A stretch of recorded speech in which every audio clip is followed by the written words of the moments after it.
What's going on, guys? This is Dalton Darnell with 310 EDU. Welcome to the Spirit of Virginia Arena at the National Center for Healthy Veterans.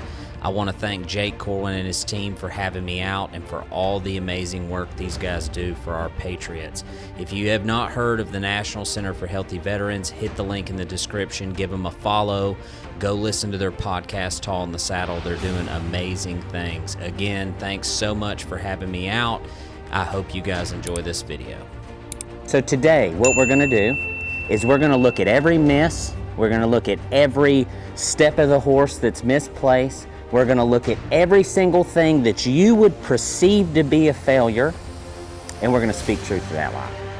We're gonna say, that is something to learn from. And this is how every single person that's ever been great at anything has learned to be great. If someone shows you the failure, speaks the truth to it, that's all it is, right?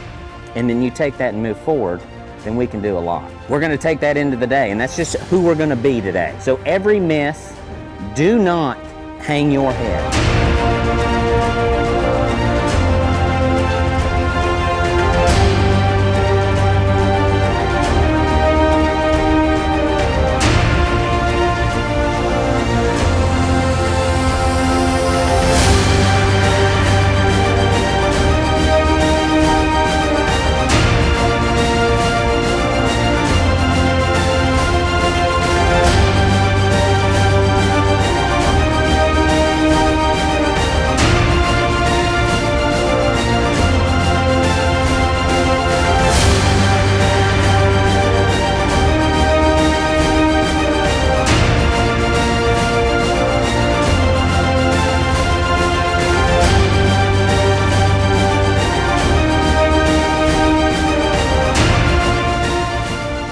Now you tell me, what's the one thing everybody's gonna holler if you do it? Is everybody watching? Let's pretend I'm sitting on a saddle. If you do this,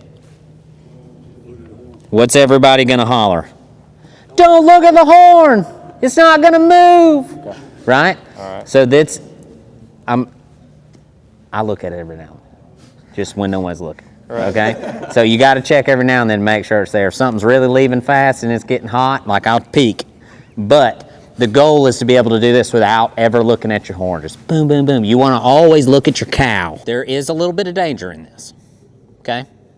We call it getting vaquiroed. Ladies, I don't know how this works for y'all, but fellas, I promise you don't want this to happen. And that thing comes around there and catches the tip of that deal that you don't need it to catch.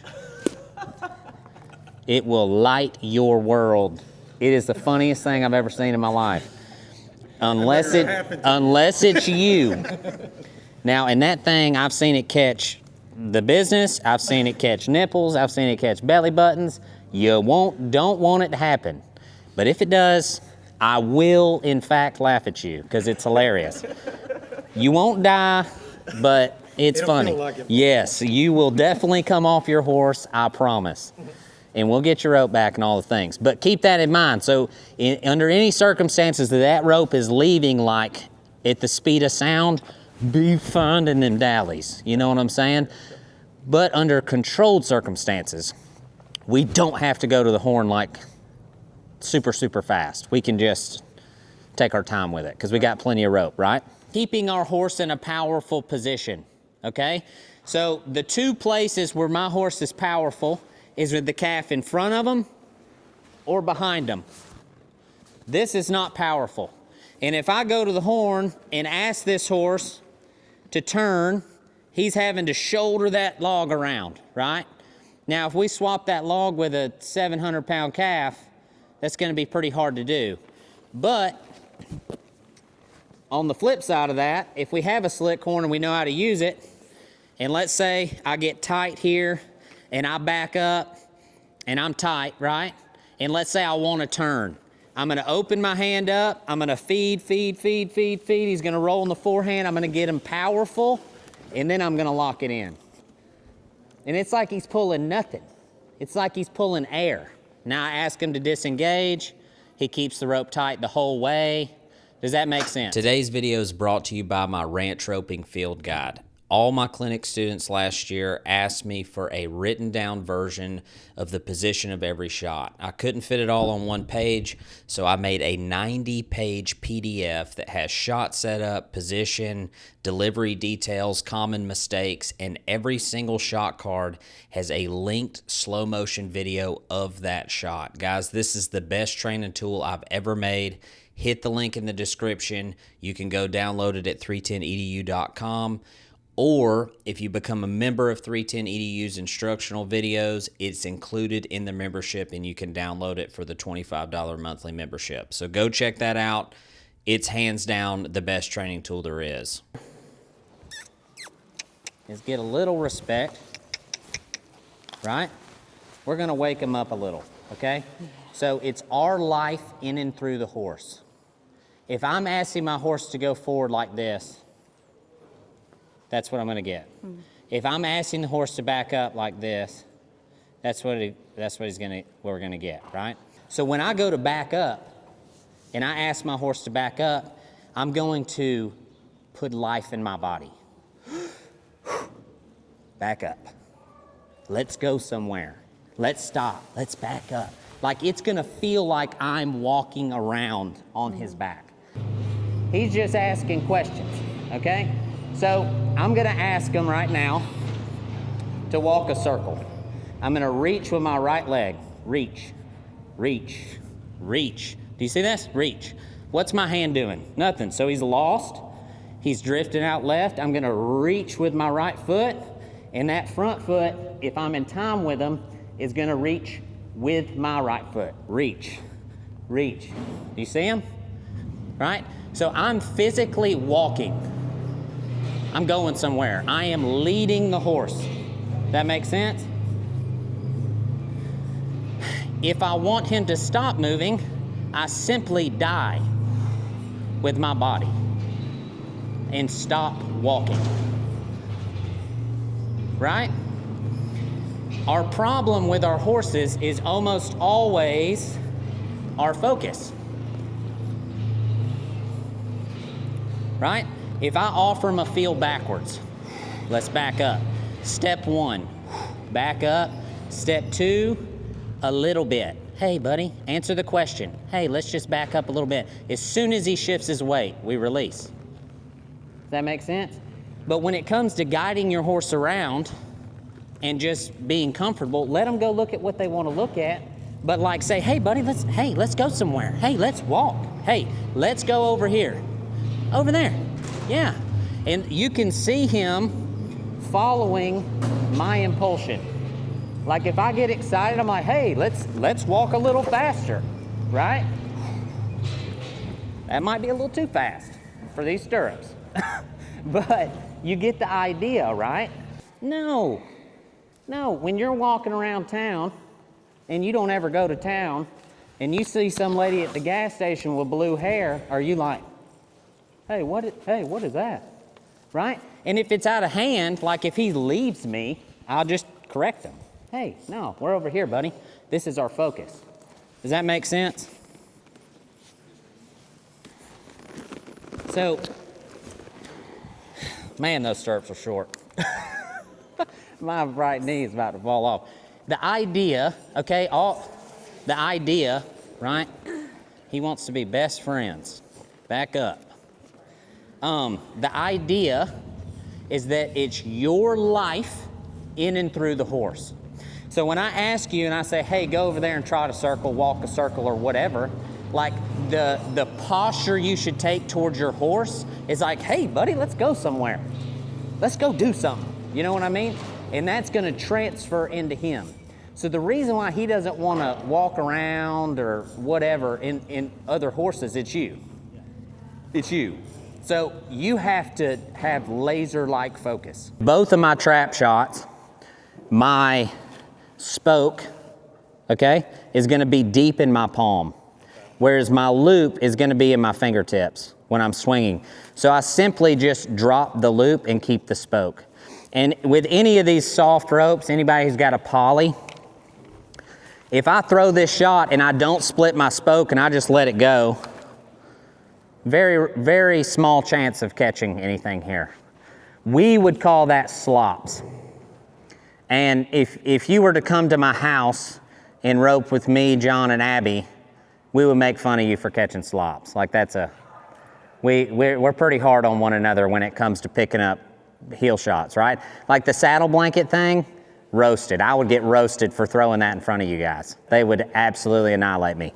But if I split it and keep it, I can hold that trap open, right? So the way that I'm gonna get that done is when I'm delivering, it's gonna be in my fingertips, right? And that spoke's already deep in my palm. And it's the same with a backhand swing. And I was explaining this in the beginner class. As I'm swinging here and as I'm coming down, the weight of my rope is naturally splitting my spoke in my loop. It's like I can feel it in my backswing dragging my fingers back, right? My hand's almost wide open. And so it's just already there. You'll find as you start practicing different shots, and I'm sure some of you have experienced this, is that as that calf is coming by you or in front of you, you gotta time your swing up with your delivery, right? Because if he comes in front of you into the strike zone and you're here in your swing and you rush it to try to throw it on time, it's gonna close your rope up. It's not gonna do right. So what we wanna do is we wanna be paying really close attention to the calf's speed. And we want to be timing our swing up with that. Well, what the Houlihan allows for is that he can get way further out there. You just got to reach a little further when you get to the spot. Your natural tendency is going to be to want to release it right in front of your face. The release is here, right? That thumb's going to be rolling down. Good, much better. Drop coils, left hand, okay?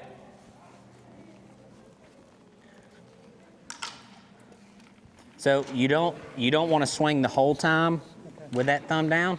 So it's palm up, palm down, palm up. It's going to open up in the back. That's what's figure eighting it. Okay. So I'm going to be here, here, here, here. And then when you go to throw it, it's going to be in the thumb down part of your swing. So it's here. All right, let me see it. So that would be the flat one, right?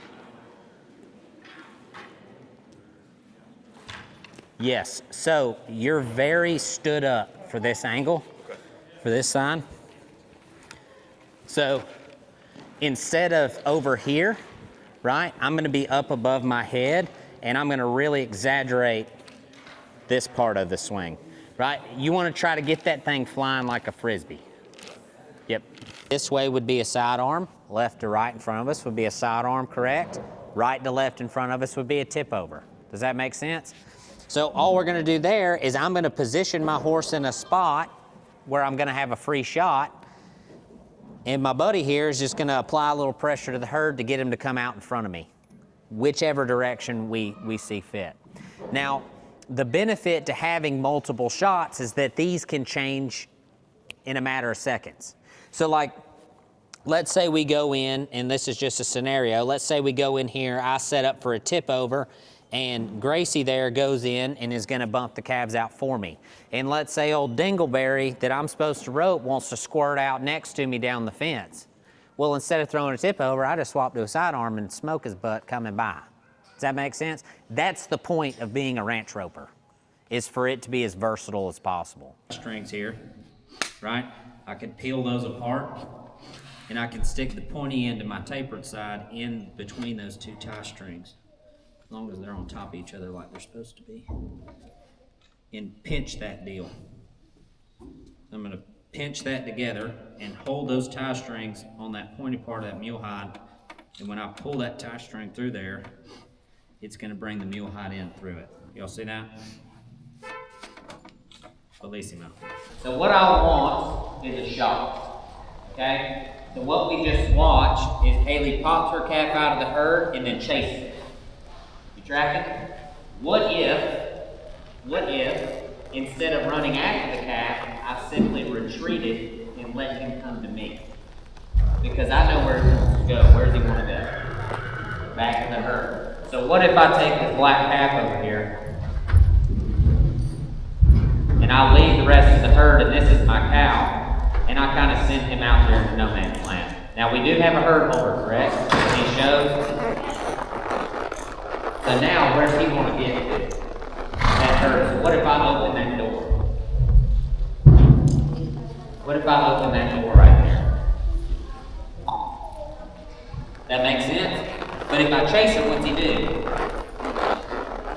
He runs away. It makes it impossible. So go pull his tail, roll him over. Yep. Yep.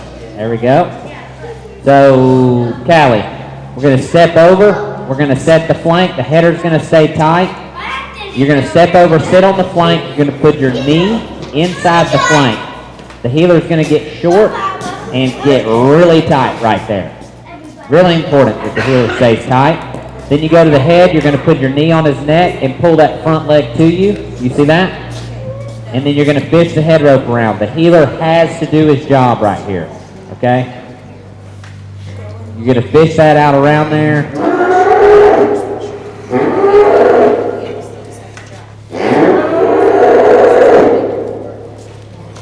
And then put it around the front leg. You stand up, it's time.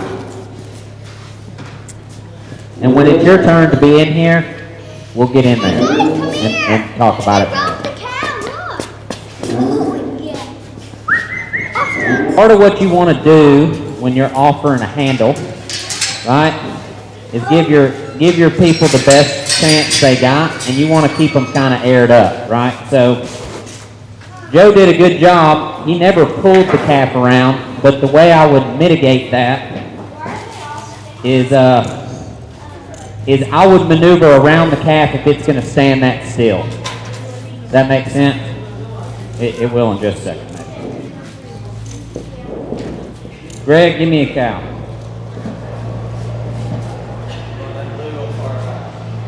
Okay. You rubbing with us or what? Okay. Alright, let's see what we can do here. Blue one on the far right. Guys, I'm going to peel them out and we'll roll them around me. This way.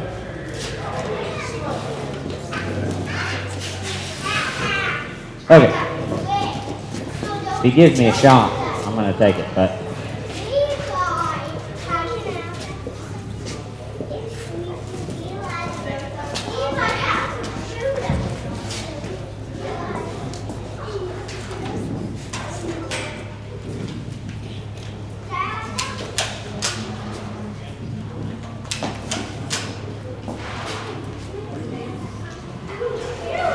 okay, so from here, we're going to let that idiot go by. So what I want to do to maneuver this calf out is exactly what Joe did. Hopefully this calf will do the same thing. We're going to stop him right here, okay? And you see how he's pulling away from me? I'm just going to keep moving my horse until I'm nose to nose with him, right? Like this. So what'll happen is you'll burn a lot of time, like letting them pull you around or be facing away from you. Go ahead. And we don't have that kind of time.